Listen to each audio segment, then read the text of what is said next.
It's a beautiful Monday morning, and we are excited. Well, I am excited. I don't know about you. I'm excited because over the weekend, the Super Falcons did Nigeria proud. They played fantastically well. That was a great comeback that they had, and today they will be in Nigeria. It will be celebrated, of course. There will be the trophy parade. 10-time winners, Super Falcons. I'm just excited. I mean, I was running around from the viewing center. You know, I had to check it out online, and then I got home. I had to ensure that I finished the match. It was an exciting moment, and the excitement has followed me into Monday morning. Good morning once again. I am Moses Humphrey, and of course, I'm not alone on the show.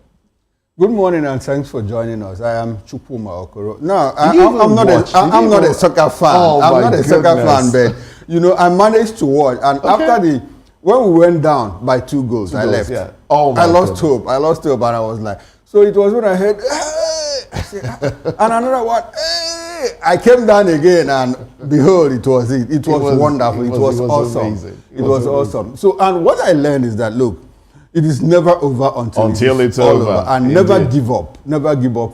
Give up on life. You know, it was awesome. It was wonderful. It did. Congratulations. That's why I call him Prof. He has brought in a philosophical angle to it. Let's celebrate. We're going to celebrate the champs today when they come yes, back. we will.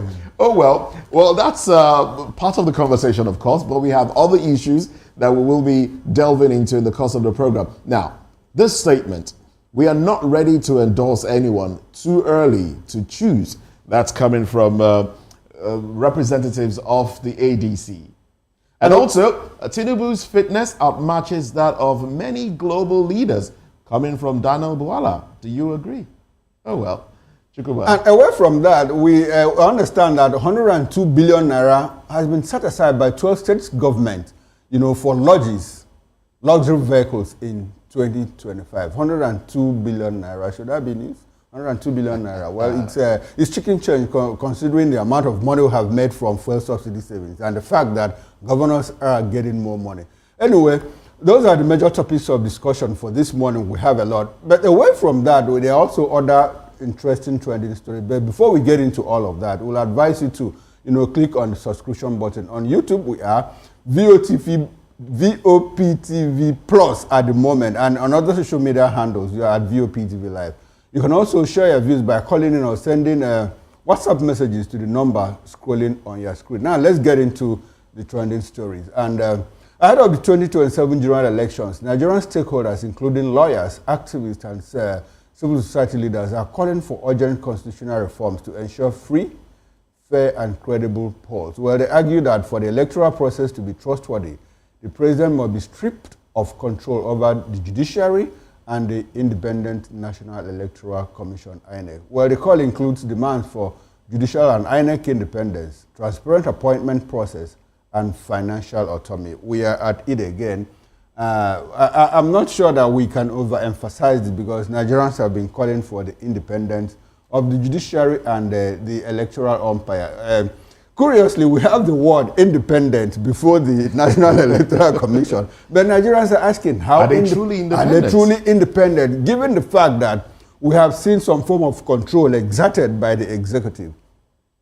Ordinarily, they should be independent in terms of financial control because their subventions or whatever are supposed to come under the first line charge, you know, consolidated revenue fund. The executive is supposed to be a constitutional provision. Nobody has the right to touch that money. But do we see that? And another issue is the fact that, look, Nigerians are asking, is it possible that we take out, you know, we take away the power to appoint the helmsman, the commissioners, and all of that from the president? But the question is, if the president doesn't appoint them, who appoints them? Some people have said, let the National Judicial Commission be the ones to appoint. But coincidentally, it is the president that appoints the chairman of the NJC and all of that. An appointment of judges. Even if NJC makes recommendations, it's still subject to approval by the executive. But I recommended a process of what they call sortition. Now, sortition is a process where Nigerians will have to elect people randomly. And after those random elections, those people are now voted for. But again, who is going to conduct that election in the first place? So it's a complex, it's complicated. All considered, it goes back to what I call idiosyncratic variables. The problem of the error of humanity, or the human error more like. I still believe that in everything that Nigerians are talking about, constitutional amendment, constitutional review, provisions and all of that, if you have the finest constitution, if you have the best letters, the best clauses in the constitution, if the human thing is not top-notch, you can't get it. You can't get it right. You can't get it right. That's my position. So it goes back to, how are we ensuring that as individuals that we do what is right for our sake, for the sake of present and future generation of Nigerians? If we keep asking for constitutional review, constitutional amendment, provision of this, provision of that, and you don't have credible Nigerians to run those things, they will always find a loophole. There will always be lacuna, for people to, technicalities for people to. I mean, we have become so, we harness our creativity to the service of madness. That's it for me. Indeed. It's, a lot has been said already, and this conversation will continue.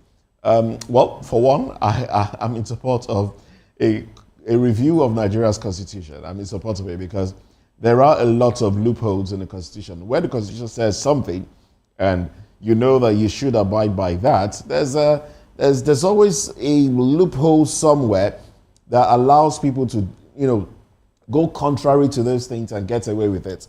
It's quite unfortunate. But we're talking about the checks and balancing.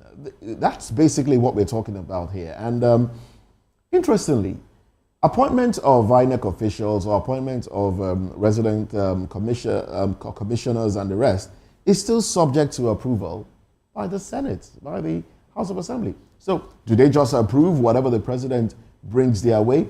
That's another thing that we should be talking about. How independent are these arms of government? How independent are they? Well, personally, I think the idea of some sort of election might be, we might need to try that.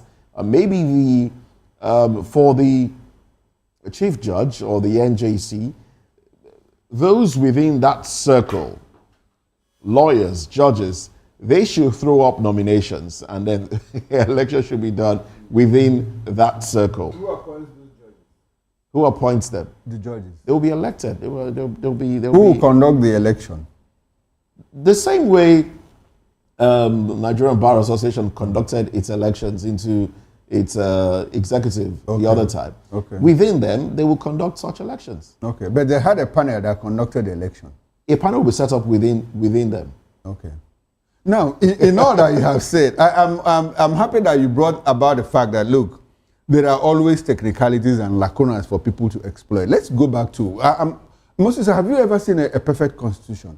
There is no perfect There is no perfect constitution, exactly. So if you go to the United States, if you go to the United States of America, you see how Trump is exploiting the loopholes, So there would always be. loopholes. So it's the human thing about it. If you have credible people who are interested in making change in the society, the United Kingdom, they don't even have a written constitution, it's conventions, yet they're able to modulate and moderate their differences to the extent that the society moves on. The society moves on. So it's a human factor, it's a human thing. And if you turn it 360 degrees, it boils down to, the credibility of individuals running the system. The constitution that we are complaining about now, Obasanjo ran it between 1999 and 2007, and there was more like peace in this country. The constitution we are complaining about, one of the arguments to the constitution is the first line of it. We, the people of Nigeria, the people of Nigeria did not come together to approve that constitution. It was basically imposed on us by the military. So now that civilians have been, governing for some time, there should be a rejig of the entire body. I get your point, but my point of concern here is that despite the fact that the military gave us a constitution and said we the people, a certain group of people ran that same constitution and there was peace in the land. From the military? No, civilians. Obasanjo did, Yar'Adua did, and Jonathan did. Obasanjo was once. Okay, was Yar'Adua a military man? Well, was Obasanjo a military man? You know, so give and take. Like I keep saying, turn it 360 degrees. If you get something that is near perfect, if you have people who are not trustworthy, they will mess the whole thing up. So it's about the human factor. And that human factor will take a lot of work. Yes, it will. To achieve in Nigeria, because a lot of people are affected by what we have termed stomach infrastructure. People want to enrich themselves. You know, people want their own share of the national cake. So it's a long journey. It's a long journey, but how soon we get there, it will be largely dependent on what we inculcate in the upcoming generation. But I don't think it's something that we can achieve anytime soon, because even children that are being born now are being probed to corruption. They are being, encouraged to get into corrupt practices by parents, unfortunately so. Oh well, talking about children and talking about corruption and stomach infrastructure, one thing has continued to affect Nigerians, and that's the issue of the price of rice. Well, the cost of rice in Nigeria has skyrocketed again, with a 50 kg bag now selling for as much as 100,000 naira, which basically means there's been a reversal, reversing earlier relief and triggering fresh public outcry. Now, a report by the Vanguard newspaper, a market survey conducted by the Vanguard newspaper, showed that the price hike followed the expiration of the 150-day duty-free import window granted under this president's administration, under the Tinuu's accelerated stabilization plan. Now, traders claim the waiver benefited only a select few importers, leaving the broader market exposed to high costs. Local rice millers are also raising alarm, warning that the country's rice value chain is collapsing. Quite unfortunate. You know, when I saw this story, I just remembered a proposal someone close to me had some time back, not too long ago, to supply rice.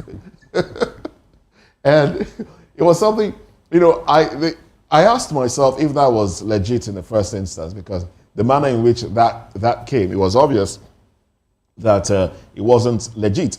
Now, a lot has happened with rice. Government has given people subsidized rice, and some of them have been rebagged and sold.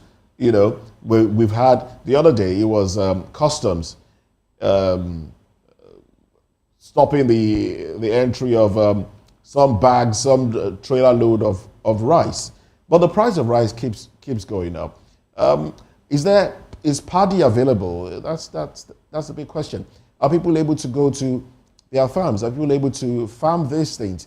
The other time, I had to go to, where's this place where rice is? The brownish rice, the one they call Abakaliki. Okay. I had to go to Abakaliki. In fact, I had someone from Abakaliki send me rice the other time, and it was really good rice. Brownish, but it didn't have sand in it, and it tasted really good. Okay, they call it the stone. The stone. They had the stone. The stone. Yes. It tasted really good. Even though some people felt because of the color, it wasn't. You can't compare it to the other one that has been properly processed and the rest. But it was. I think we should go back to that. A lot of people in Abakaliki and places like that, rice is being produced. But are they being accepted? Do people like that kind of rice because of the color and the possibility that, it has a lot of stone in it? But if it is properly destoned, it can serve. I think that can serve. While we look at government, fixing up the economy, and the 150-day window, I think, as against giving such palliative measures, there should be more sustainable measures, which basically should hover around farmers being able to farm, storage facilities for these things, And, a price reduction or import reduction on, price on import, levies on imports, and, everything should be brought down so importers can continue to import for those that have to import. Continue to import. That way, these things will be available. When things are available in the market, prices ordinarily come down. Yes, that's basic economics. Since I read this, I've been tinkering with the elementary economics, the primary economics I studied, in secondary school, and probably as elective in the university and in the course of duty and all of that. And I've been wondering, what changed? Has anything changed? And the answer is simply no. When even traders said that, look, that the 150-day window that was open wasn't enough, and I begin to ask, I don't know the clauses or the components of it, but did it reduce the cost of dollar for them, dollar to naira exchange rate? Did it? That window, that provision, did it reduce?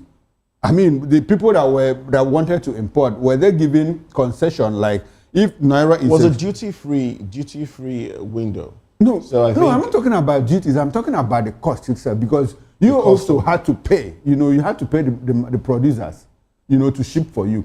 Did they reduce? I think there was some sort of price reduction. Concession. Yes. Was there some kind of subsidy? And if there was, why they complain that only few people benefited from it? So you discover that I think it was still tied to, it was a problem of exchange. A lot of people couldn't get enough money in dollar terms to be able to procure all of that. So that is not the issue.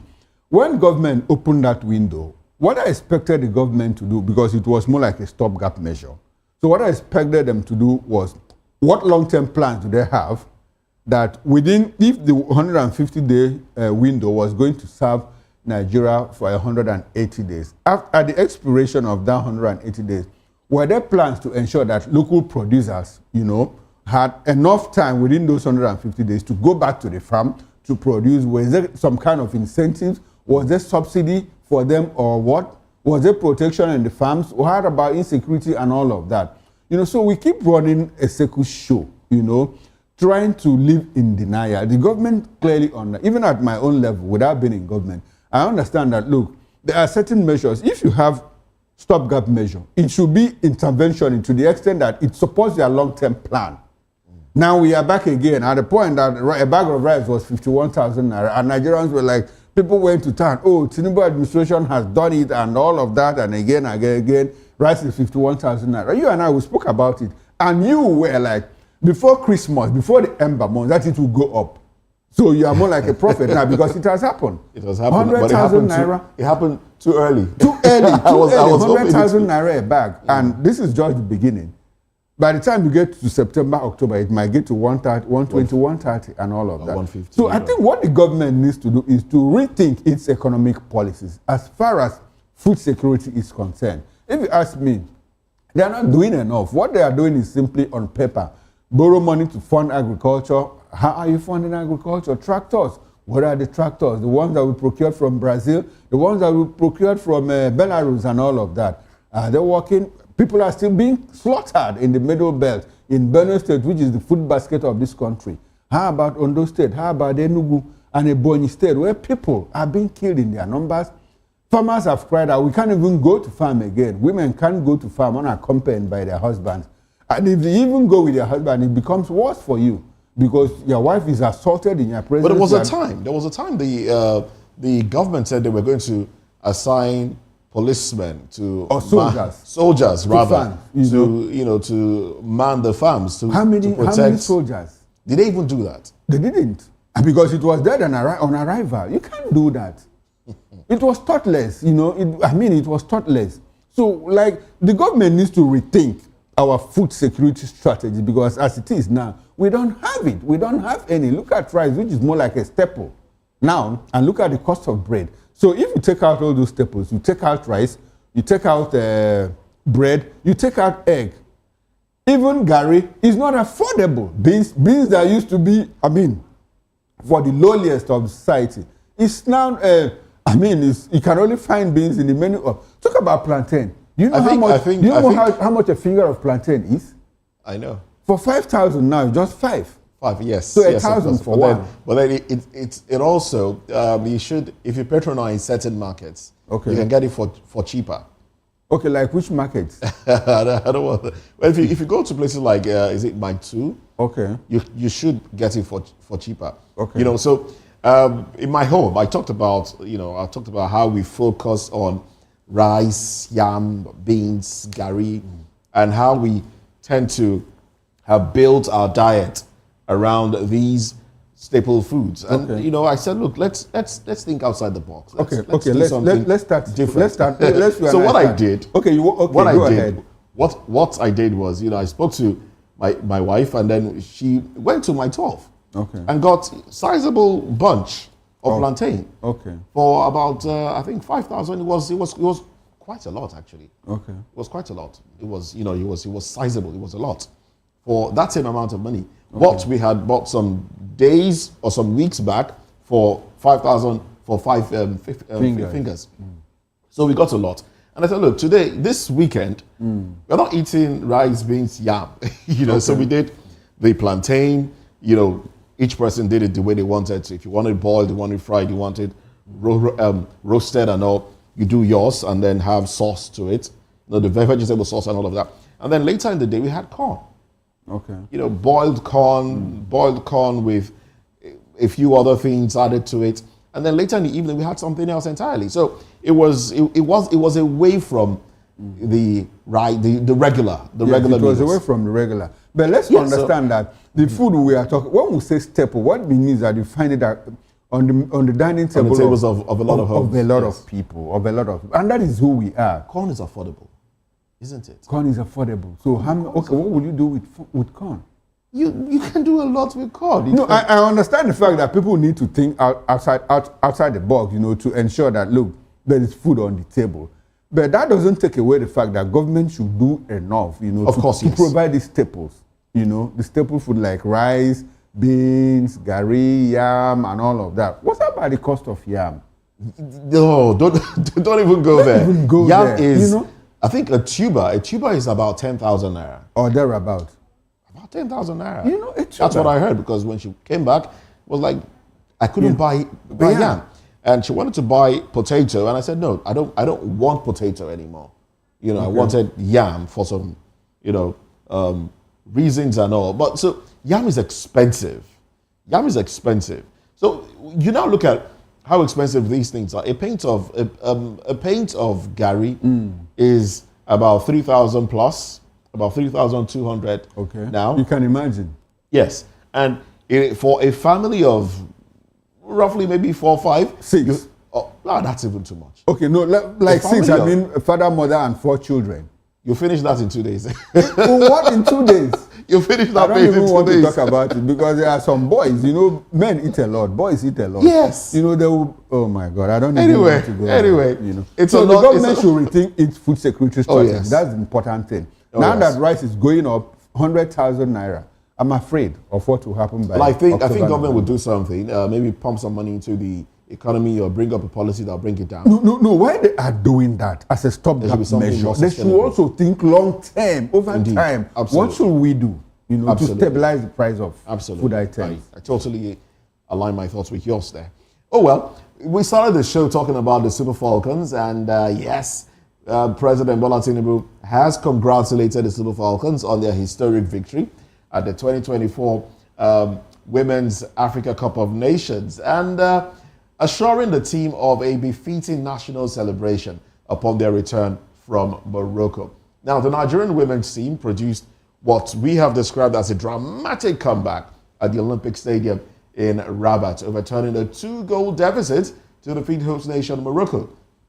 The Moroccans were kind of hostile, you know, at that event. But hey, the Super Falcons clinched their 10th WAFCON title, which is a record extending achievement. Now, President Tinuuu, who spoke with the team via video call, praised their resilience and performance. And like I said earlier, they will be celebrated. There will be a trophy parade in Abuja when they arrive Abuja today. The president will be hosting them. And one interesting thing, well, I must say that the president did approve the payment of their bonuses and allowances prior to that match, on the eve of that match. So they were paid everything that they were owed. So, and they went ahead. Now, when you compare that with what happened in the previous tournament during Buhari's tenure, where they were owed bonuses and allowances, and those allowances were not paid before the match, but they still went ahead to do the nation proud. So this is a good one. But I pray that whatever will be promised to the girls, I pray that it be given as soon as possible. I mean, do we still give houses here? Those that were promised to the Super Eagles over 25 years ago, over that, not all of them have received it. Some of them have died waiting for that promise. But I pray that whatever is promised to the Super Falcons be given to them as soon as possible. That's way more people will be encouraged to continue, doing the nation proud. Oh well, big ups to Okoronkwo, Esther Okoronkwo. She did Nigeria proud. Oh yes. Oh well, away from all of that, would you like to chime in on this? All right, great. You've already done that. So let's take a break now. Let's look at what the papers have for us. We'll be going into newspaper headlines shortly. Join us again.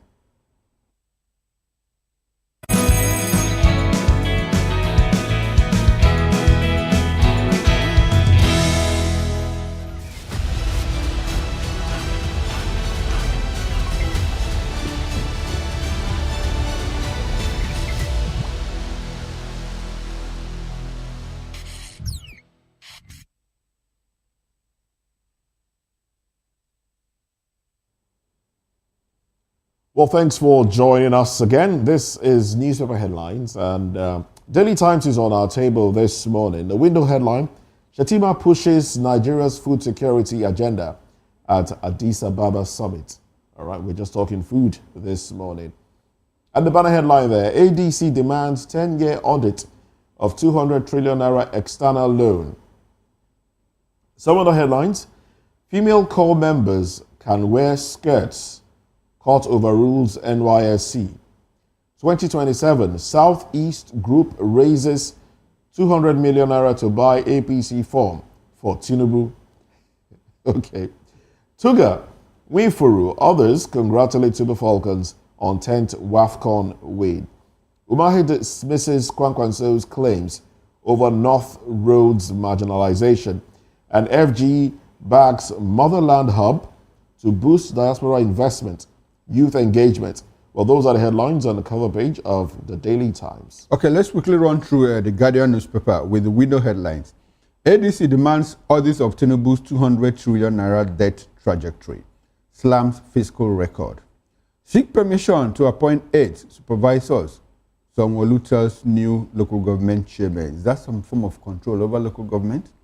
Well, 2023 polls. Court dismisses INEC's prayer against prosecuting electoral offenders. Now the big story. Refineries at Jokuta Steel failed revival efforts despite 6.5 trillion naira spent in 10 years. I'll take that again for emphasis. Refineries at Jokuta Steel failed revival efforts despite 6.5 trillion naira spent in 10 years.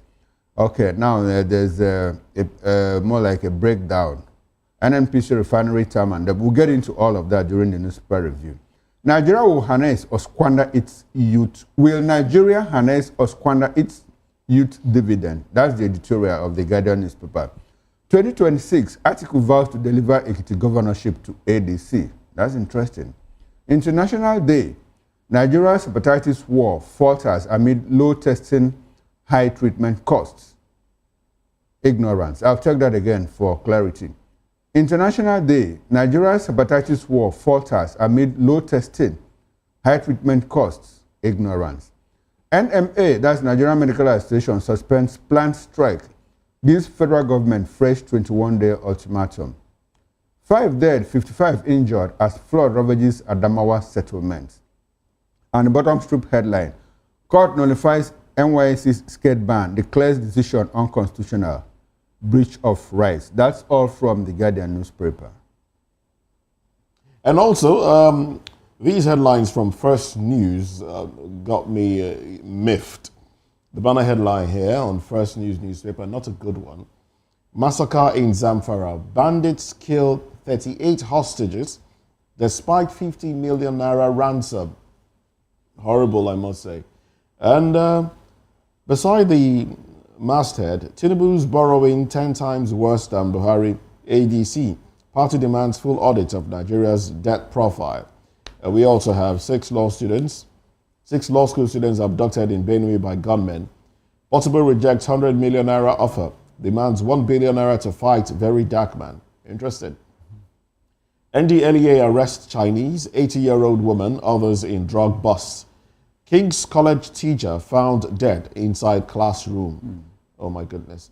And court orders NYSC to allow skirts for female corps members. Lagos doctors begin 3-day strike over salary cuts. Flood disaster, 5 dead, 55 injured in Yola, Nema. Well, those are the headlines that we can touch at the moment. Join us again at Newspaper Review at 10 o'clock. We'll go deeper into these headlines and share thoughts with you. Well, let's get into, one of the major conversations for today. It's too early to throw support behind Atiku, Obi, or Amaechi coming from the ADC. We'll be having this conversation. Join us then.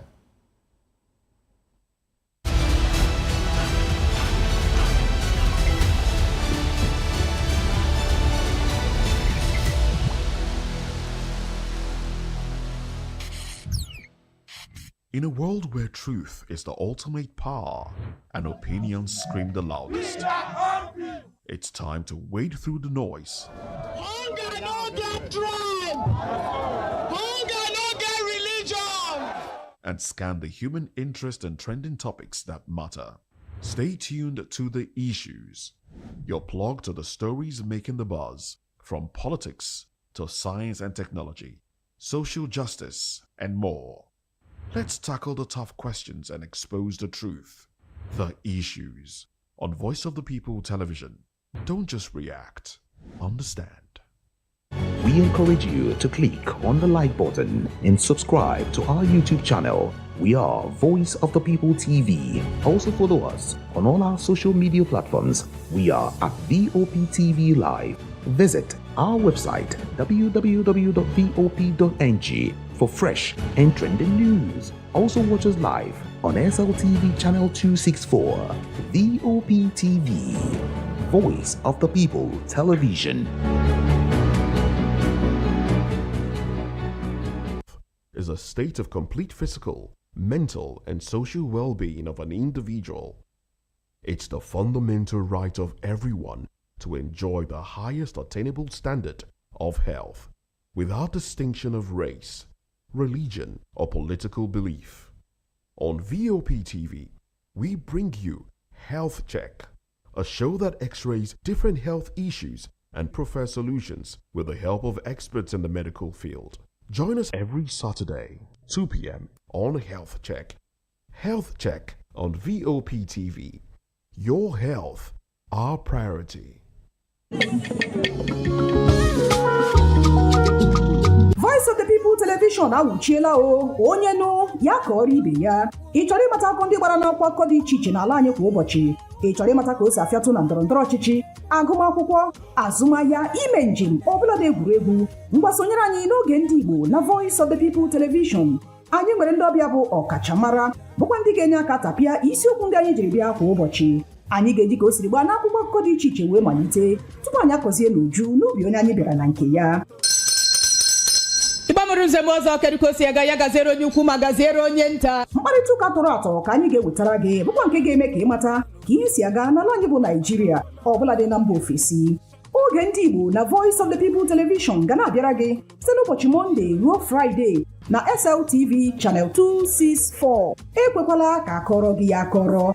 Chetakwa na ọ bụ na SLTV channel 264 ka ị ga-ekiri Voice of the People Television. Voice of the People Television. Ugbu a iwere karịa olu. Are you ready for the extraordinary? Something big is happening on your screen.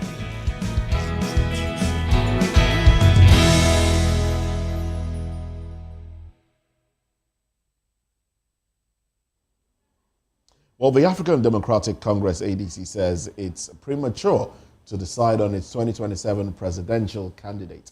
Well, interim National Publicity Secretary Balaji Abdullahi stated that the party is not in talks with any aspirant, including Atiku Abubakar, Peter Obi, or Rotimi Amaechi, who are rumored to be eyeing the ticket. Now, he emphasized that ADC's priority is building a strong, mission-driven political platform, not endorsements or early declarations. Meanwhile, Minister of the FCT, Nyesom Wike, has warned Nigerians against supporting the opposition coalition led by the African Democratic Congress, ADC, claiming it is aimed at destabilizing the country. Now, in response, ADC's interim spokesperson, Balaji Abdullahi, accused President Tinuu's administration of using fear and intimidation to keep state governors from joining the coalition. We have with us in the studio Barrister Darlington Agumbo. He joins us this morning. Barrister, good morning to you. Good morning, Moses. How was your weekend? Very well, thank you. We also have Nonso Emecheta, who is a human rights activist, a scholar, a social crusader, and a philosopher. Well, thank you very much, Nonso, for joining us this Monday morning. From our Benin station, we're joined by Dr. Bright Onyeva Kuko, who is, of course, a medical doctor and a public affairs commentator, a human rights activist and advocate. Good morning to you, Doctor. Well, we'll check that audio and ensure that we can get your audio correctly before we get into the conversation.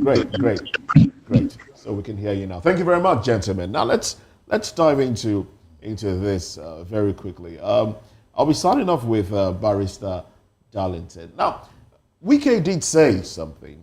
He did say that he referred to the coalition as mafia, and that raised a lot of reaction on social media.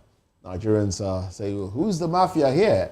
You who's in one party hobnobbing with another who is supposed to be an opposition party and wanting to unseat a governor and the rest. But let's look at the makeup again, the makeup of ADC.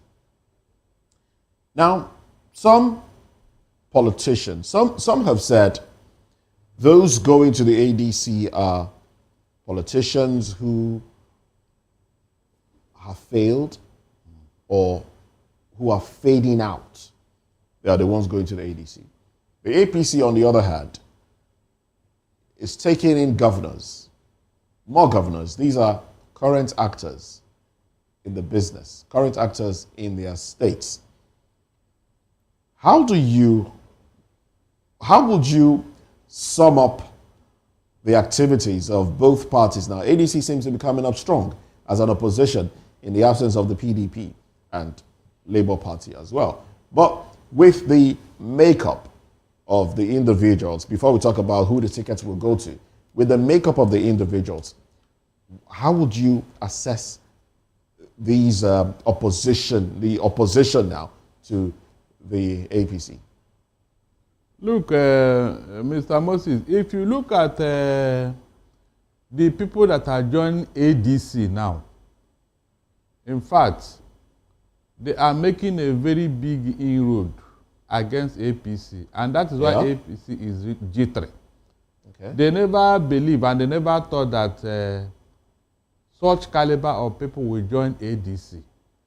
APC never thought of it, including original members of APC that are joining ADC today. They never believed that it could happen, but it's happening.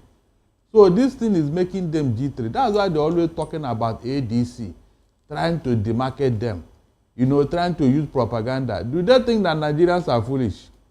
Ali, before you are going to market your party, you will tell us all the good things Nigerians are enjoying from you. Tell us. Wike that is talking, let him tell us those things that will make Nigeria not to look for alternative. They couldn't say that. They are just talking and insulting everybody. I was expecting the weekend to tell her that, look, oh, you can see what you have done in 2 years. Then people will say, yes, it's true, this party is good, why are we leaving them? But there is nothing they are going to market, nothing. Practically nothing. So why do they think that Nigerians will continue to wait for them? That is the question here. So ADC should not listen to APC and their propaganda. It is over. No matter what they say now, Nigerians have made up their mind.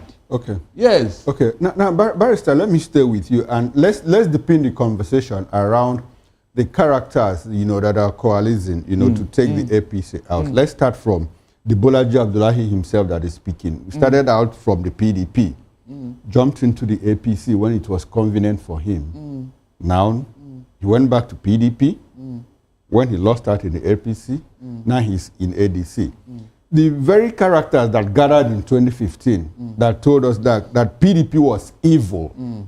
People like John Oyegun, it's a Pioneer National Chairman. People like Rotimi Amaechi, one of the NPDP governors, alongside Bukola Saraki, Sule Lamido, and all of those people. And you look at Nasir El-Rufai, from PDP to APC. Oyegu said something. Oyegu said, like, look, that the ADC is the best of PDP and APC put together. Barrister, the best of PDP and APC put together shouldn't that scare Nigerians, because these are the two people, the two parties that ran Nigeria aground in the past 25 years. Now, if you look at all these people that are coming together, in one way or the other, they have fallen out of favor with the current government. So how much trust should Nigerians place on these people? They told us in 2014, 2015 that they were coming to salvage Nigeria. For 8 years, 8 years, all of them were in government. They're deepening the poverty in this country. And simply because they're out of power, they have come back 2 years, just 2 years, into this government to tell us, look, we have come back to liberate this country. Barrister, should Nigerians be trusting of these people? Mr. Okoro, if I follow your line of thought, then the will wouldn't have been invented. People change their mind when they discover that where they are is not good. Okay, when they are out of where they were.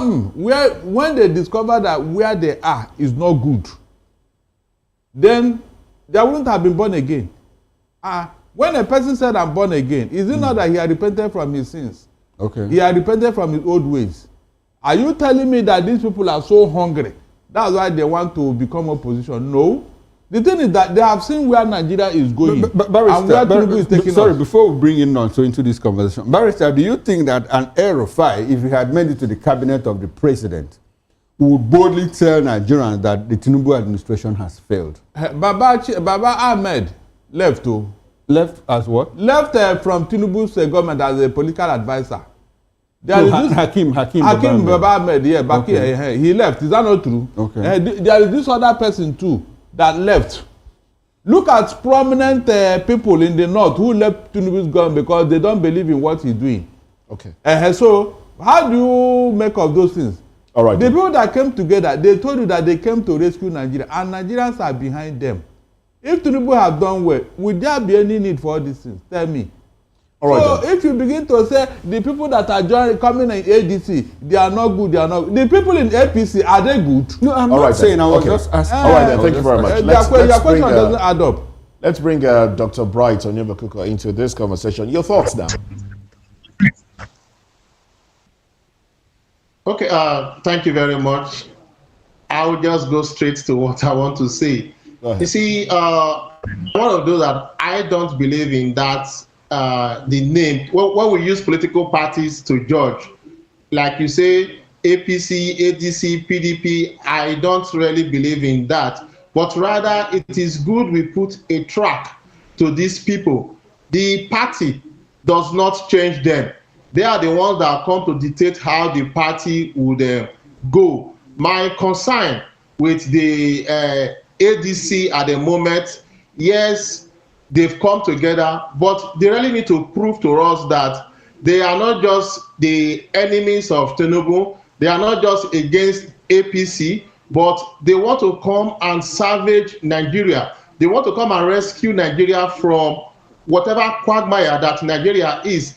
And by their action, we would know what they are doing. For me, I believe it's even too early for whatever thing that they are doing in the ADC to be in the open. By now, they should be doing their internal work so that by the time they come, because as it is now, in my own opinion, I still see some sense of confusion among them. They've not been able to come to say, okay, this is our sense of direction. This is what we want to do. If they have come out in the open now, we should be seeing that, oh, this is where they are heading to. This is what Nigerians are expecting for them. We are talking about 2027. It's less than 24 months away. And if they don't know, I'm here to remind them that the moment President Bala Tinuuu was sworn in 2023 or thereabout, he already started talking about 2027. And they are already working towards it. So if there is a party that is coming up to push them out of power to salvage Nigeria, by now they should have put their hands together and have a sense of direction. Because those who they want to push out of power, they are desperate. They have the power of incumbency. They can do anything. They are not like Jonathan, who said that the blood of Nigeria, his political ambition, the blood of any Nigerian does not what is a political, what the blood of any Nigerian. These people that we are talking about, those in APC who wants to come back to power in 2027, they are not like good luck Jonathan. They can do anything to get their power. So if ADC has put themselves to say they are the hope for Nigeria, like Barrister Darlington said, those that have come together, because I see some, by their track, they betrayed our common interest before now. If they have actually repented, they are experienced, they want to say, okay, let us come and salvage Nigeria. Nigerians should begin to see that sense of direction at this moment. Which, I mean, we have. All right, thank you very much, Dr. Bright. Now, do you align with the thoughts of some that these are spent forces coming together in the APC, in the ADC, I beg your pardon? Thank you. You know, does the APC have a reason to be afraid? First and foremost, you know, when you feel that you don't have an opposition, you're having a field day in our political arena.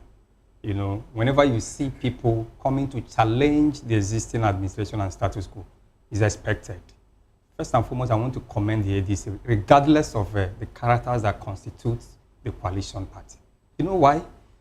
The nation was at the verge of drifting towards one-party system before the advent of this intervention of the ADC. We saw the coup d'etat on our democracy in Rivers State.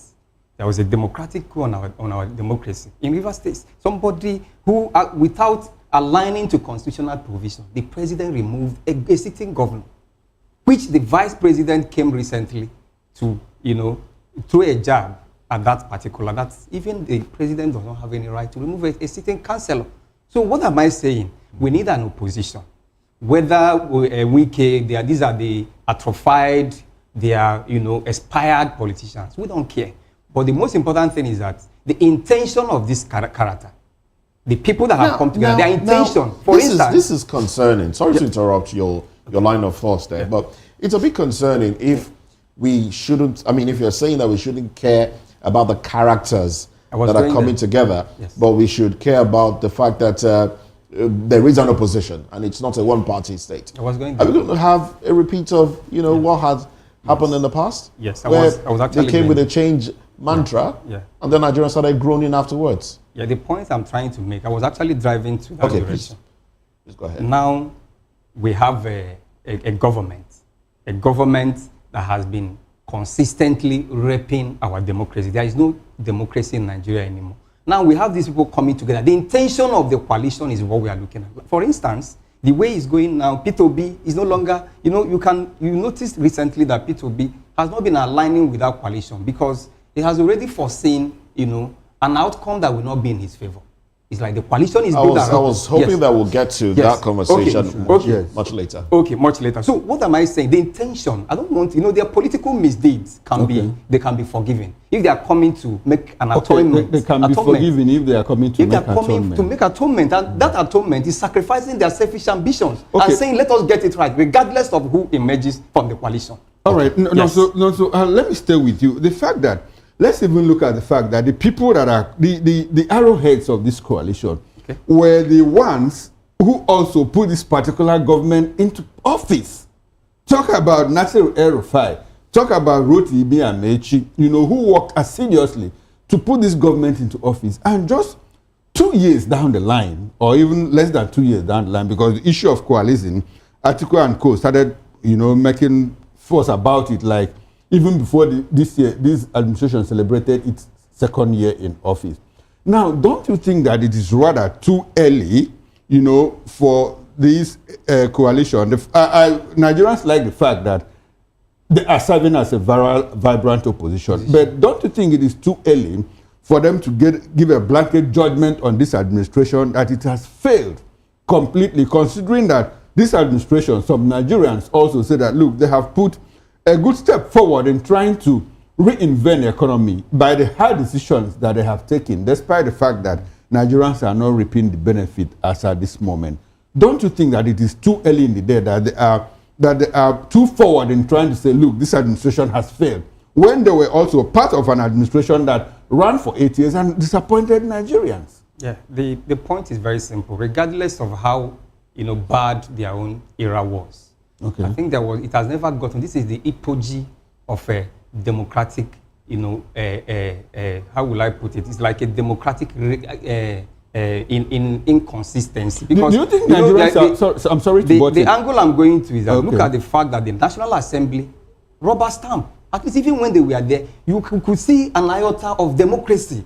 Between democracy and economy, which one do you think? Do you think that a well-fed Nigerian will be more concerned? An average Nigerian will be more concerned with feeling well, and democratic dividends. Which one? Between economy and democracy, which one do you think that the average Nigerian will prefer? They work pari passu. You cannot be giving me food, whereas I will not have freedom to move around. No, sometimes they don't. Yeah, no, for instance, in River State, there is no kind of economic, sponsorship you can give to the River State people when you have voted for somebody. And the person you voted for, this person, you rely on, you trusted this person. Now the person is removed. Let's leave River State. So the person is removed. If this nation was drifting, towards one party state, and fuel comes down to 27 naira, it's 7 naira, and you get into a hospital and you get treated, you get into schools, children are in school and all of that. Do you think that the average Nigerian will be interested in whether the nation is drifting towards one party state? But that is not the case here. No, but assuming. We are assuming, it's an assumption. Assumption don't work in Nigeria. This is an assumption. It has never happened. What we are going to see at best is that a situation whereby they will now dominate and start, people will not even, what you are talking about, people will not say it. So it's good for us to have dissenting voices to say, you know what, you are going out of the way. All right then, Barrister Darlington, let me come back to you now. Now let's talk about the possibility of a ticket going to either one person or the other. All the big wigs in the ADC have indicated interest. Atiku has said, look, I'm interested. Amaechi, there are fingers pointing to Amaechi being interested as well. There's also the Peter Obi factor that some have said, was basically lured into the party to use his popularity to gather some sort of emotion towards the party. Now, what do you think will play out in the coming days, seeing that none of these people have openly declared their intent? And we had Abdullahi Sule who said, look, everyone can contest. The party wasn't formed for a particular individual.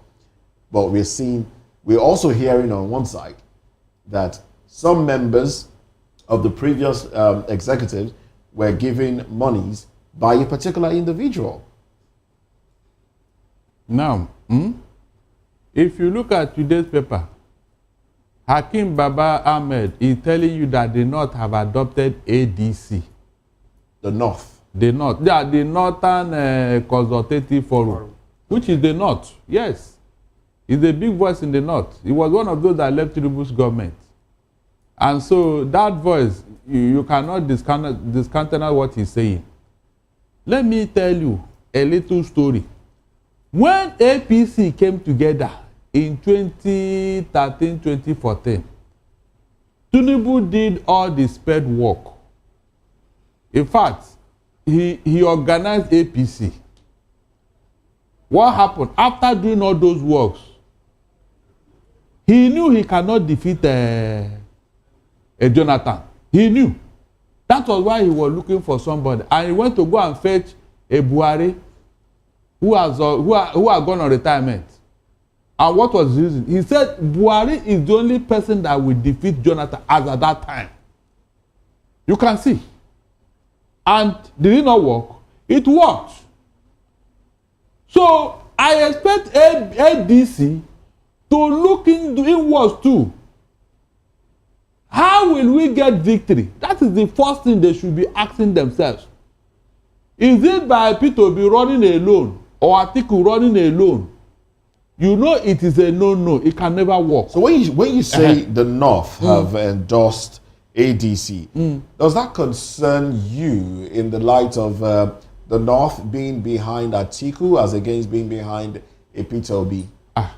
Look, there is no separation here.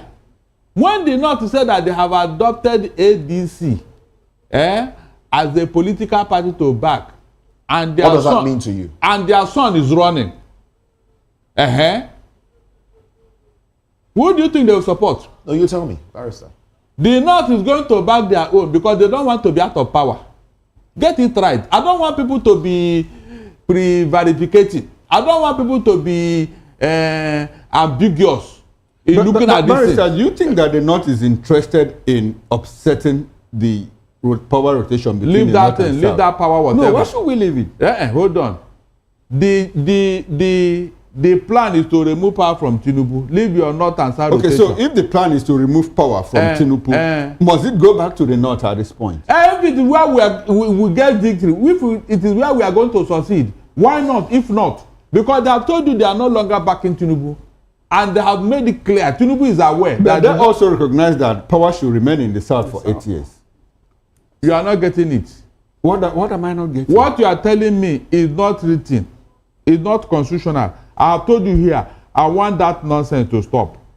As far as I'm concerned, it's nonsense. But it's not about what you as an individual want. It's about what Nigerians want. No. Nigeria no longer want it. It has gone. Are you speaking for all Nigerians? I am speaking now because even your North and South permutation, who will help? Mr. Okoro, are we not supposed to look backwards and say, look, this North and South, it is not helping us? Is that not why we are having problem now? The Tinubu that is in the South, what did he do for the South, except with Yoruba people? The North that have been ruling, what is there for the North? This is why I'm saying that this North and South permutation is nonsense. It's not helping us, so we should discard with it. Okay, now Barrister, Bolaji Abdullahi has said that, look, we have not endorsed any candidate. I want you to land on the fact that, do you think that ADC, like some people argue, that ADC has been coupled together, to foster Atiku's presidential ambition? Oh my God! Look, who is doing the work there now? They have told you that they have not done anything, like they don't have anybody in mind. Is that not enough? Do you believe him? Oh, do you believe them? Then how can I believe you? No, tell me. You have never believed anything the Atiku camp or Atiku brothers. So we're asking a simple question here. The simple your question. Thoughts. No. The question is, what are your own thoughts? You are always doubting what is coming out from the Bolaji Abdullahi. Why won't I believe him? It's what you said that I will go with. Fine. That's as long as they have not come to say, okay, even if I want to analyze it now, will I analyze it outside what they told me? Okay. So what they said. So Barrister, when you're analyzing whatever this government tells you, you believe it. No. Oh, you believe ADC, but you don't believe ADC. But hold on. Have they not disappointed you before in their own permutation? Have they disappointed us to say, that was how they changed it the other time? If you ask me, is it not you people here that changed this thing? Jonathan was in office. It was a Tinubu that gathered them and removed him from office. You are not talking about that. No, but Barrister, you just said that you don't believe in rotation again. You said so what? Why are you going back to it? No, I am telling you, see, is what you are saying now, but the North and South something. Which you don't believe in. If it is written, hold on, if it is written on gold or cast on stone, why should the Tinubu make sure that Jonathan leaves office? When he went to organize the North against Jonathan, who is from the South. All right, let's, thank you very much, Barrister Darlington. Why did you do that? Let's get thoughts from, let's go back to Dr. Onyevo Kuka. Now, you did say something, Doctor, that you hope this isn't just enemies of Tinubu. Now, would it matter if removing Tinubu from office equates a better economy? Would it matter? Or, do you think that in itself is a wrong place to start? Well, removing Tinubu from office is an agenda by maybe, I don't know if that's what ADC stands for, but I know that many persons there are already there because they've already worked together. But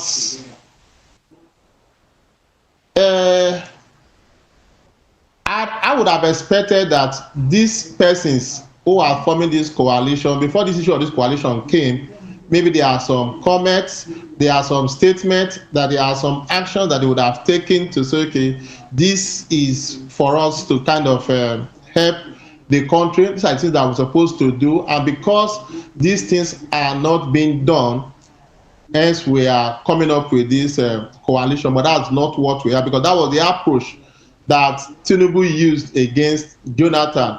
Came up with this change mantra, gathered people, brought it together, they started talking and talking. But I don't see ADC using that approach. In fact, to be candid, I am shocked.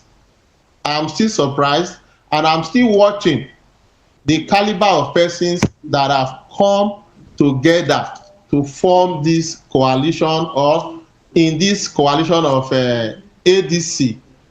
Because I also want to know what is their plan.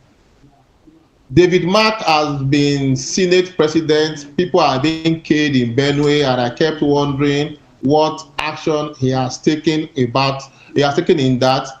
Amaechi, for example, how he came into office was interesting. He was under PDP for 8 years. After that, he joined the APC, and today now is coming up with the ADC. Even the Atiku itself, he has run around almost all the political parties. And maybe us here, looking at the coalition, saying Atiku and Obi in ADC, I'm asking a question that I still want to, if you have answer, you can give it to me. Brought Atiku and Obi together in 2019, separated them in 2023, and now bringing them together again in 2027. These people who are in this coalition, I don't have anything against them, but they need to come out openly and tell Nigerians what is their agenda beyond removing Tinubu from office. All right, then. Nonso, with with everything playing out, do you think Peter Obi stands a chance in this coalition? Do you align with those that have said, look, he was only used for his popularity? That's my position. position. Will the North align with him? They see him as one to put forward? My position is that Peter Obi is very smart. He's smarter than them. That's why you see him. He's not fully in that coalition, because that coalition... How does that help his political journey if he's not fully with them and he's not fully with LP as well? He has, following. So he equally has the obedient movement. Political party, yes. It's not a political, but he's actually going to lose them. If he plays a second fiddle, he's following. He has something that we might call court following, the obedience. They want to follow him.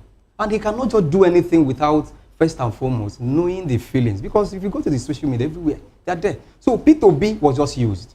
It's very simple. And as a very smart guy, the public traction that, greeted the coalition. Does it concern you? Sorry to butt in. Yes. Does it concern you that his vice presidential candidate during the 2023 election is now aligning with the Abure faction of the Labour Party. Basically, I mean, he was saying, showing some sort of recognition to Abure, whom the court have said really does, should leave office. Does that concern you? Yeah, you saw what happened. The guy is actually loyal to P2B. He's a nice guy, gentleman. After the meeting, he had a kind of meeting with the factional president. Then later on, he said something that he's still aligning with P2B. So regardless of the meeting or whatever transpired, he's still saying that he wants to do something to bring P2B back. So he still gives back to work with who? Nenadi Usman faction or Abure faction? To reconcile. The reconciliation, we don't know how it's going to turn out. But he said he's going to reconcile the internal wranglings in the party and bring P2B back. And he never presented himself as somebody who wants to steal the show by running as the president. He acknowledged the fact that P2B is a force to be reckoned with, that you cannot throw him out of that. Barrister, do you share the same thoughts? Yeah. I don't. And you know why? The so-called obedient movement. You remember that John recently, they said they should register on social media or wherever, on internet. They want to know how many of them. Yes. Up to today, how many? How many doctors? I was thinking that by now, you should have seen 20 million. Maybe Nonso will tell us. So you want them to be picking them one after the other? How many do we have now? The number. Why did they ask them to register? You can't ascertain the number of obedience, because these are the obedience but they were asked to register. Can you just say Can you just say? Yes. Do you have the number? The registration is important. Yeah, it's not important. You don't need to know that is your political capital. No, so you don't need to know our strength. Okay, so are you trying to discountenance the value of the obedient movement? And when you say it does not matter. No, the number, you don't need to register anywhere. Our own is our impact. And it's felt on. So how do you now know how many people are behind you? No. We know.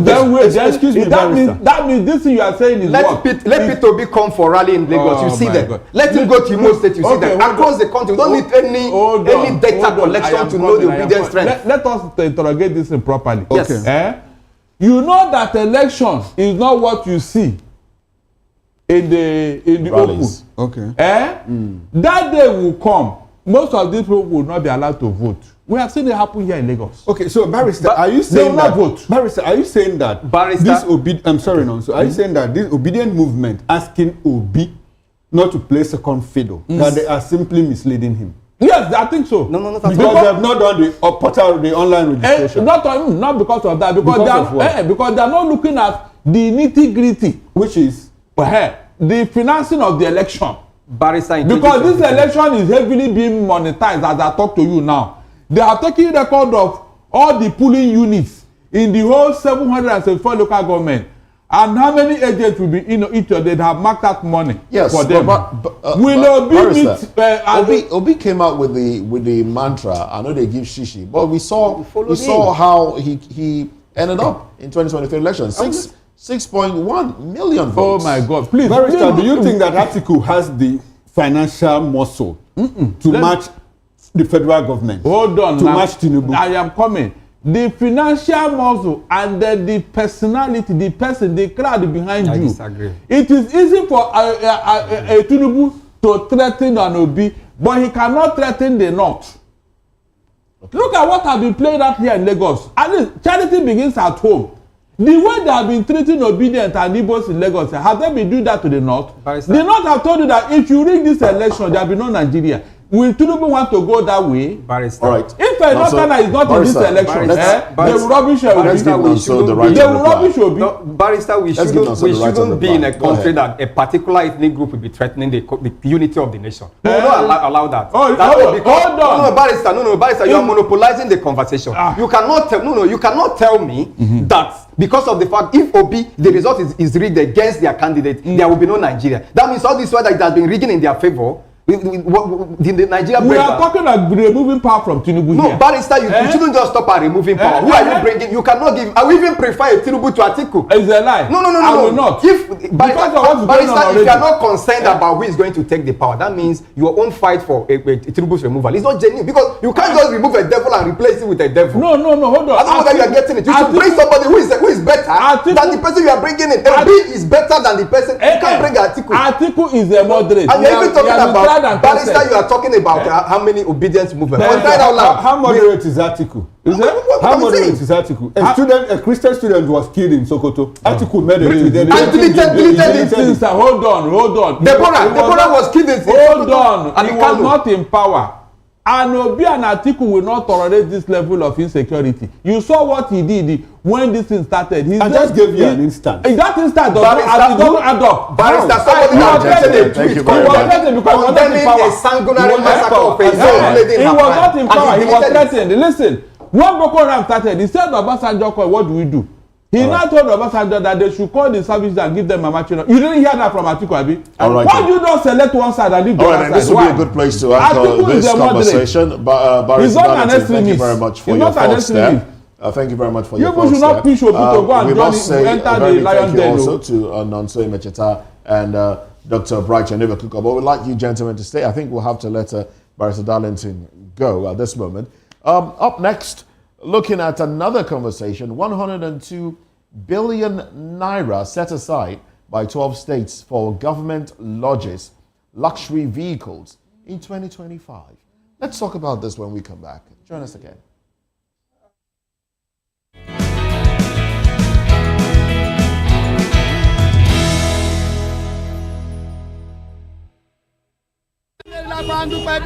Good morning. It's the start of a beautiful day. Well, start your day right with a healthy dose of news, fun, and inspiration.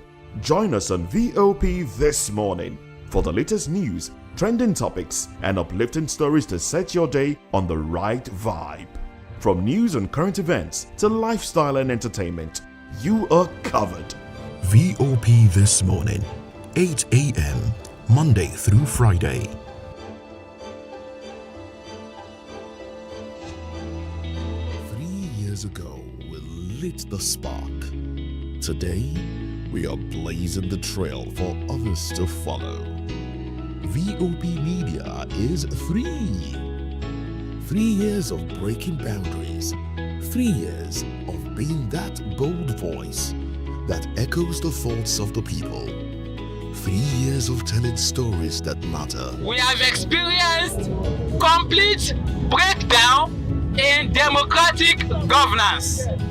We are not just a brand, we are a movement, giving voice to the voiceless. We go to bed empty hunger. To every viewer, every voice, and everyone that has made us who we are, we say thank you.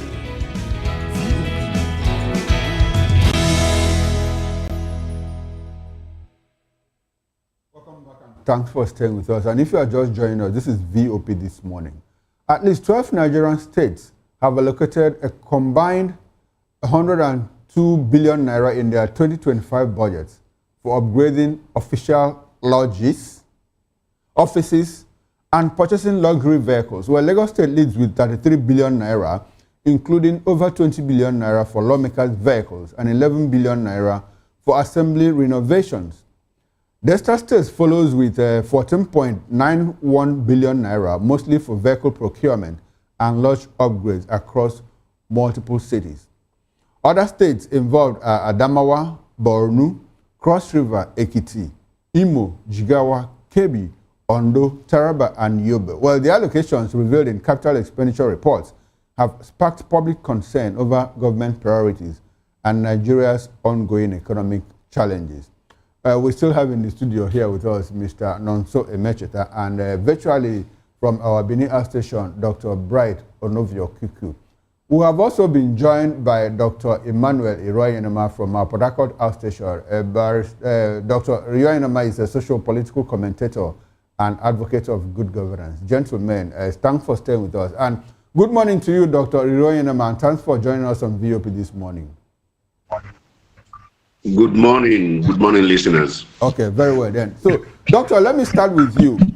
The Vanguard made a report and discovered that over 102 billion naira have been earmarked by different states for procurement of official vehicles for government officials and renovation of government lodge, both within and outside the states, especially in Abuja. The other day, the president spoke to governors and he said worked the ground more, asking the governors to ensure that the money that they are receiving reaches the grassroots.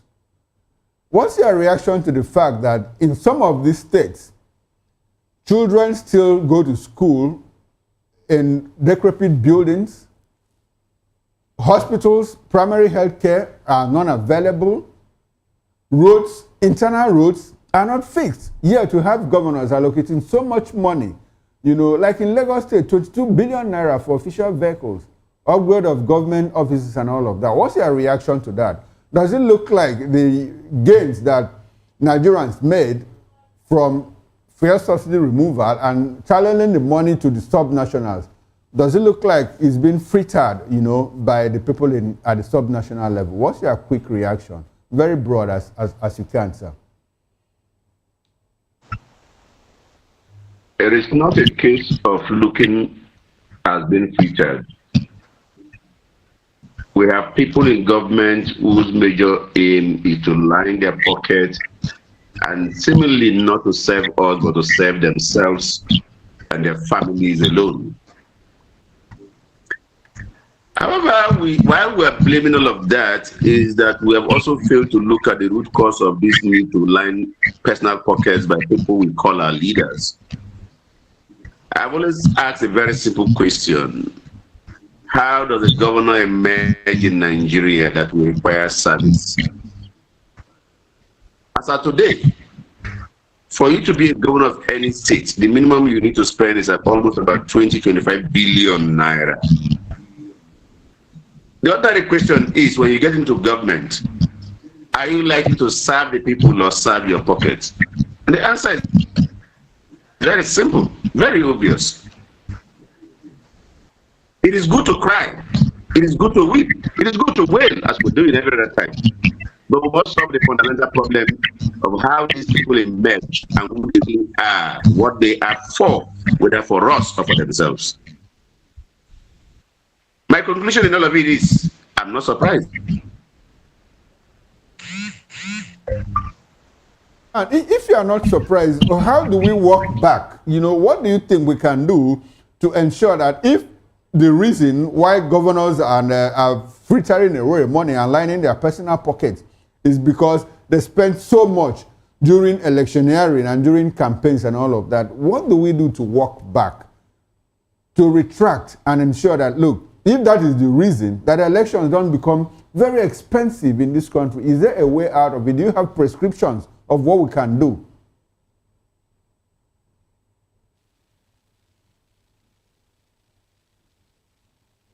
Hello, okay, looks like we've lost Dr. Iyonema's connection. So let's come back to the studio here.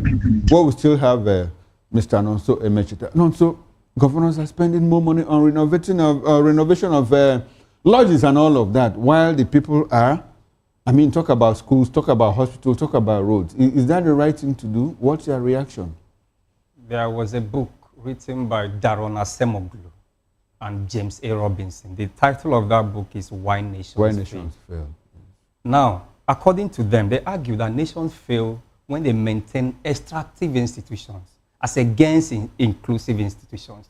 Now, analyzing this book vis-a-vis the topic, you will find out that Nigeria is an extractive country whereby the few elites rip off from the poor masses in order to maintain their political hegemony and make the few elites more powerful, you know, rather than ameliorating the dwindling fortunes of the poor people.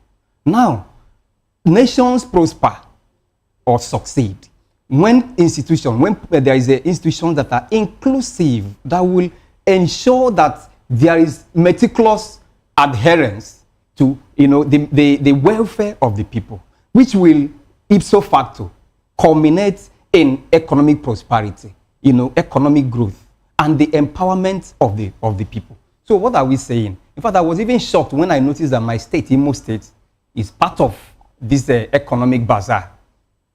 Just imagine, on Thursday and Friday, we had sanguinary massacres in Imo State. One was in Isialambano, then another one was at Arondizog. The footages have been very gory and disturbing. Now we have that kind of situation in my state, and my governor is into economic bazaar. luxurious spending in governance. Go to our people, there is no security in Imo State. The local government where I come from, there is no, we have leaking Hitu bomber. If you come to Hitu bomber, you weep. Where I come from, there is no primary school, there is no primary health care. In fact, in Nzerem, as at last year, somebody died. They used bike to convey a casket, a human remains from the mortuary to the community. It was an embarrassment. Why was that so? Because of bad governance, and we have that kind of situation in Imo State, and we are buying because SUV. there was no. The road is not. It's impossible. Okay, the road. In fact, ambulance, even with the bike, people were still supporting the bike, the casket on the bike, so that the bike will not even fall into the muddy waters. These are the situation we have. We understand all of these problems. Yes. Dr. Riuanama from our Port Harcourt station has said, look, because of the way people get into government, they spend so much money. So they more like it's more like a return on investment. Exactly. So governance has become return on investment. What do we do to get out of that trap? Because it looks like Nigerians now are in a trap. Because you talked about extractive, we run an extractive economy instead of an inclusive one. Absolutely. What do we do to get out of that trap? The people, the docility of the masses. I blame it on the people. Because first and foremost, you will know that somebody like Peter Obi has the requisite integrity. You will not follow him because some people will say he is not giving money. And especially the political elite, not the masses. No, when you see somebody that has the integrity to run the government, you don't need to be collecting money. In fact, we need to get to a point whereby, Mr. Okoro, if I identify you, we will buy you phone and tell you, know what, we want you to salvage this situation for us.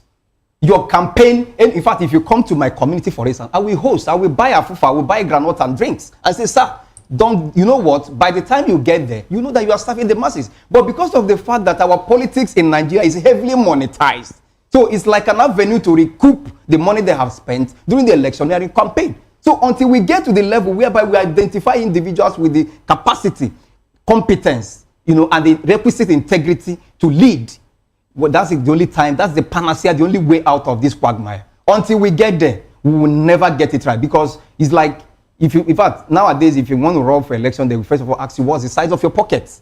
What is the size of your pocket? And because of that, it has driven the good people that would have, calibrated the political fabrics of this country out of the political scene. All right, then. Let's bring Dr. Bright into the conversation. Dr. Bright, thank you very much for staying with us. It's 102 billion naira. 102 billion naira budgeted for upgrading official lodges, getting luxury vehicles, and the rest. Some would say they are towing the line. I mean, the states now are towing the line of the federal government. Is it that? Do you think? From the federal down to the states, do you think these elected officials care about the people if this sort of information, as published by the Vanguard, is anything to hold on to?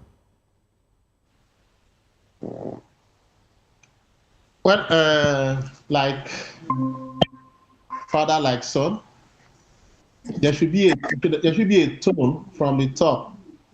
But whether it is what the federal is doing, simply the state is doing, my concern actually is the fact that the lodge they are renovating, the vehicles that they are buying, when last were those lodges renovated? Should every government renovate a lodge? These people are crying out loud. When they go out, they stay in hotels and some other places. Do they use the liaison officers hotels to be renovated every now and then? No. And painfully, you see a government come into power, spend so much to renovate a particular lodge, and the governor leaves. The next thing, another man is coming. To me, is just the only means to which they can enrich their pockets. The vehicles that they are buying are not government vehicles. So does that mean they cannot either reuse those vehicles or continue to use them, or give reason that these vehicles are down, or maybe there's something wrong with them, why they cannot use it. If not, we need to be building government lodges every now and then. In my opinion, I feel it is just their way of trying to recoup what they have spent in their political campaign, and it is not in the interest of the masses, or rather of the citizens, or even the taxpayers. The luxury vehicle that they are buying, did they even give account of what happened to the one that their predecessor bought?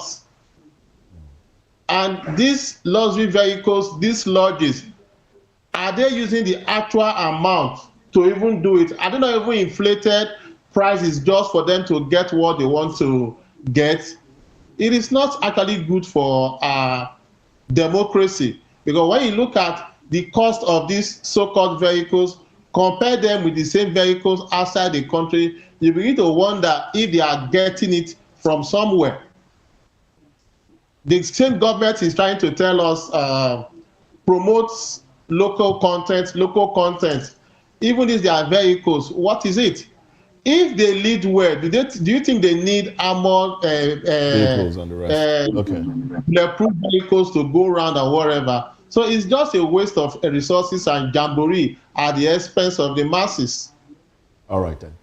Also, you want to say something? Yeah. You know, looking at this topic, P2B readily comes to mind. You know, when I keep talking about P2B was, when he was the governor of Anambra, for instance, I am not patronizing him. No, campaign has not started. No, I know. I want to make reference to this. The governor visited. I'm going there. I'm just making. Anytime we talk about the financial and fiscal profligacy in this country, the recklessness in the management of our national treasury, I remember P2B, because there was a time the president came. He was asking him, P2B, why is it that you don't have governor's lodge? P2B left his own room and went with his wife to lodge in a hotel. There was no armored vehicle. He went to Duagan from Delta and borrowed. I don't know whether you are getting. He said Duagan has oil in Delta. He does not have oil in Anambra. So why am I saying this? All the SUV, the vehicles in all the liaison offices, P2B asked them, what are you doing in Lagos? I'm not in Lagos. I come to Lagos once in a year or once in a blue moon. So why will you be there cooking? He closed down the liaison offices. Why am I saying this? Cutting the cost of governance and channeling the money to the Nigerians, these oppressed masses who in actual sense, they elected them to serve. So the leaders are supposed to serve the poor masses, but they are serving themselves in return. That is why I always use P2B as a point of reference. All right then. I would like to stay with you. Now, Jigawa State has one of the highest number of out-of-school children. Okay. And they are one of the states budgeting money for SUVs and all of that. Yes, that is the problem. That's exactly what I'm saying. Like Imo, like Jigawa, and like other states. Now, you know, in the north, it's very simple. They have deliberately decided not to educate the northerners, so that they will perpetually hold them in ignorance. Do you think it's deliberate? Yeah, it was a deliberate act, because they know that the moment these people are educated, you know, they will be questioning them. They don't want them to question them. Now, Imo State happens to be one of the most educated states in Nigeria. So what has changed? What's the difference? Unfortunately, after Simon Bakwe, who was the last governor of Imo State, the people we have been having are people who are there for their selfish interest. No, exactly the point. I'm sorry, no. So yes. If the people of Jigawa State deliberately put their people down, take them out of education, so that their eyes won't be open, they won't push back the frontiers of ignorance, so that they don't challenge that feudal system. That is on one part of it. Now we come down south here in the Imo State, where you come from. Yes. And Imo State happens to be one of the educationally advantaged states in this country. So with all of that education, why is it that the people have not been able to push back against bad governance? And I like the fact that you said, apart from Mbakwe, no other person has done well. So what is now the value of education? Does it have to do with education? Education is paramount. We are pushing. Imolites are pushing. We have a lot of voices from Imo State who are pushing for good governance. But unfortunately, the money bags, they will always take the day. Because they have weaponized poverty, they have weaponized hunger against the people. So in the north, what they did in the north is to weaponize ignorance. But in the southeast, they have weaponized poverty to the extent that even the learned ones, they chase them for crumbs. You understand? So that is the problem. It's not as if education is very important, but when they have weaponized hunger and poverty against the people, you see people struggling to eke out a living. Survival becomes, their priority. So Imo State is educationally developed, and we have learned people in Imo State who are fighting on a daily basis for the amelioration of the dwindling fortunes of Imo Light and for good governance. But they have equally continued to use hunger and poverty to suppress them so that they will not talk. All right, Dr. Emmanuel Irayanama, let me come back to you now. You know, we're talking these monies, quite a lot of monies, and then the states. If you see the states, the allocation to states for state assembly, for lodges, for vehicles, and this is also coming on the, on one hand, the increase of FAC allocation. Now, all of this, would you align, or do you think this is geared towards 2027, ensuring that these governors have, what they need in terms of cash, and then will support the administration in power? You answered it. You answered it even before you ended with your question. I started here by saying that the kind of character we find in them has its root, first and foremost, on the way they came to power. Give it, leave it or take it. We all knew what happened during the transition to civil rule led by General Ibrahim Badamasi Babangida. After the NPN era of senior big money bags, he had an agenda to bring in what he called new breed at the time. And one of the things he did was to create a party system, first, where the money bags have little or no power. Everybody was equal. Forms were bought with little or nothing, so everybody could come in to contest election. The use of money was highly limited. Highly limited. And if you remember, a lot of them who tried to bring in their monies were disqualified in the process. We need to reform our electoral system properly. We need to empower. The idea of using both education and poverty to weaponize is only because that's what the system had allowed for.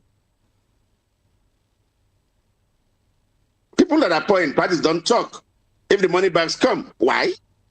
Because the money bags are allowed to bring in those monies. If you have money and the system says if you bring money in, you're disqualified, you're out of the race, automatically you will find that the money bags will keep their money. And the less money you have in that system, the less they will want to take back. All right, as we wrap up this conversation, let me pose this question to you, and I would like the other guests to also give their reactions to it. This is from the papers. It's today's paper, actually. This is from the Daily Times. Now, Daily Times has this headline. It says, 2027, Southeast Group raises 200 million naira to buy APC form for Tinuuu. What's your quick reaction to this one? They are all aligning with our discussions here. A lot of funny things have happened in the past 2 years mainly. And that's what I have described, maybe relating with what is happening in Rivers State. There is an attempt to grab power at all costs, And people are sponsored within and outside to ensure they keep enough money. All right. Who are these people bringing this money? What are their real source of income? How close are they to government? And how much government funds have they milked and intend to milk further? We need to ask fundamental questions. Are these persons living in Nigeria? Has Tinuuu performed extraordinarily, for which people will have to use their hard-earned money to say, let's support him? All right, then. The questions are all begging for answers.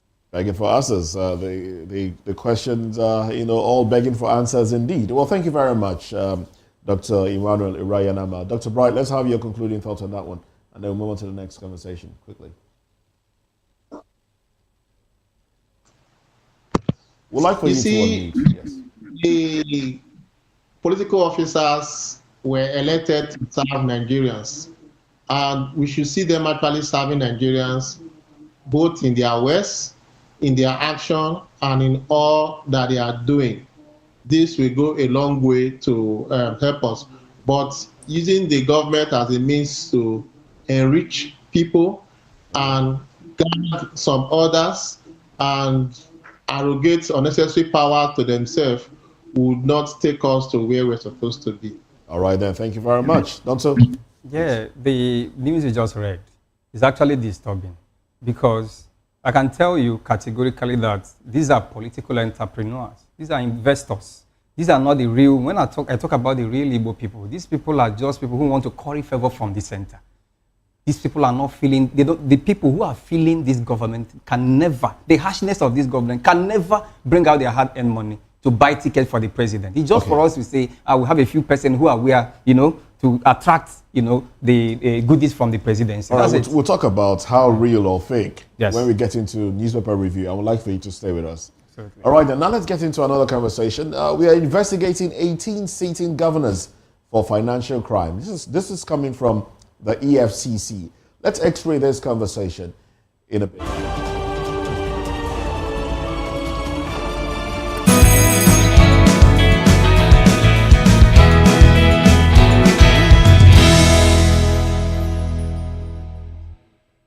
We encourage you to click on the like button and subscribe to our YouTube channel. We are Voice of the People TV. Also follow us on all our social media platforms. We are at VOPTV Live. Visit our website www.vop.ng for fresh and trending news. Also watch us live on SLTV channel 264. VOPTV, Voice of the People Television. Is a state of complete physical, mental, and social well-being of an individual. It's the fundamental right of everyone to enjoy.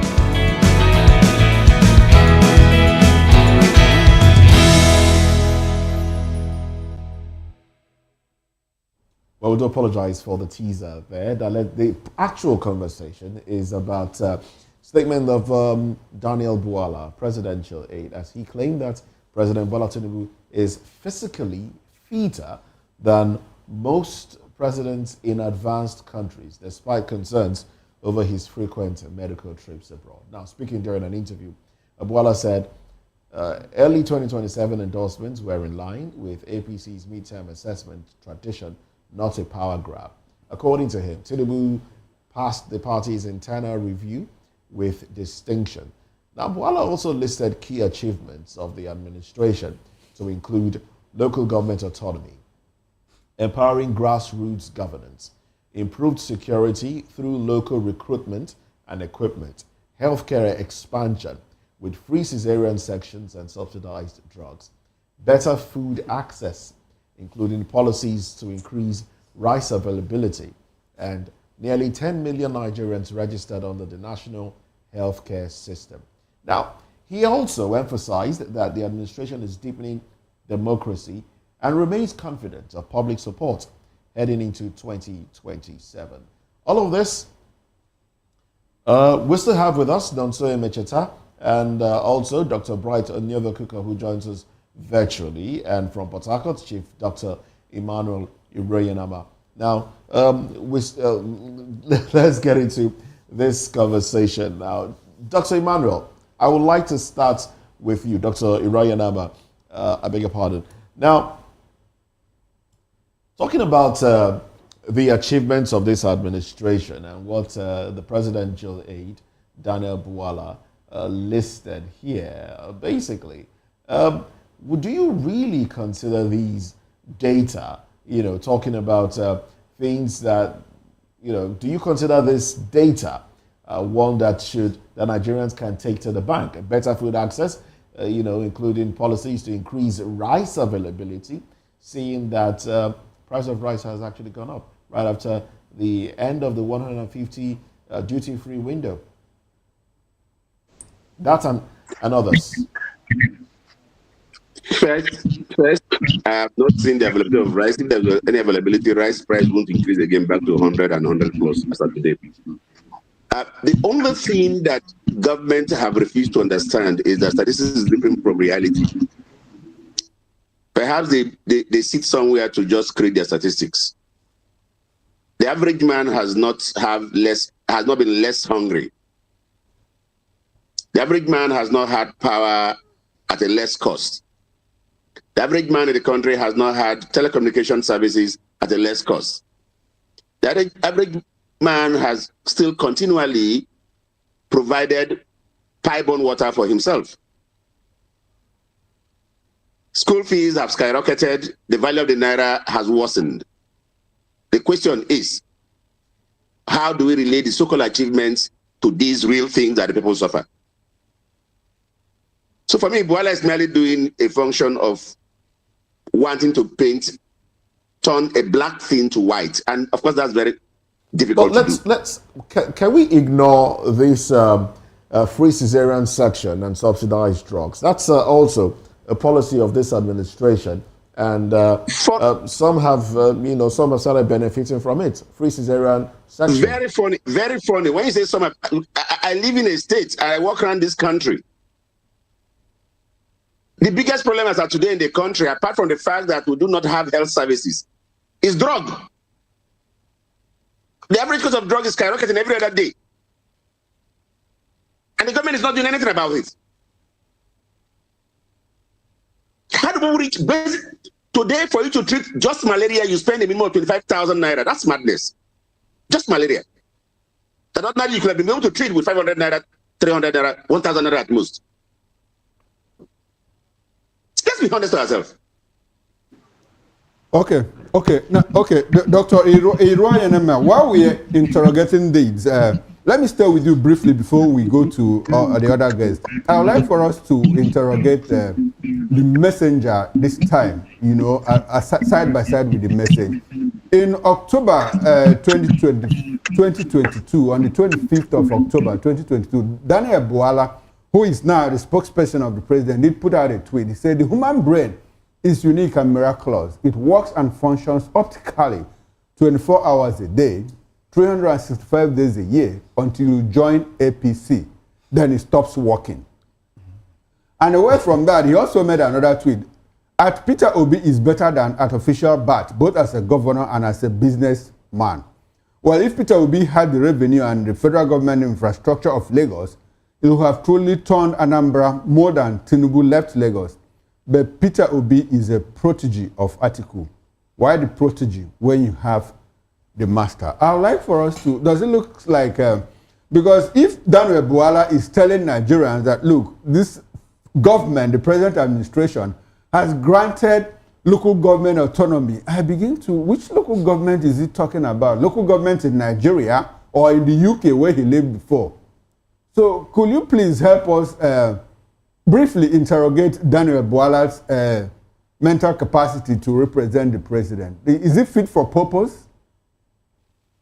Fit for purpose to the extent that he is in APC. He said it himself.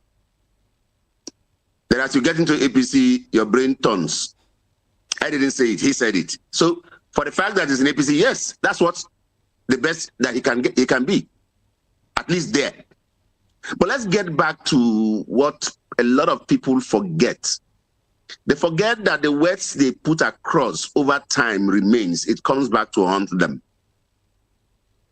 Unfortunately, most times we talk when it suits us. The same way we shout change because we are not part of a system. And the very minute we get into that system, we turn to what we always will want to criticize. That's what our nature has become. So if you just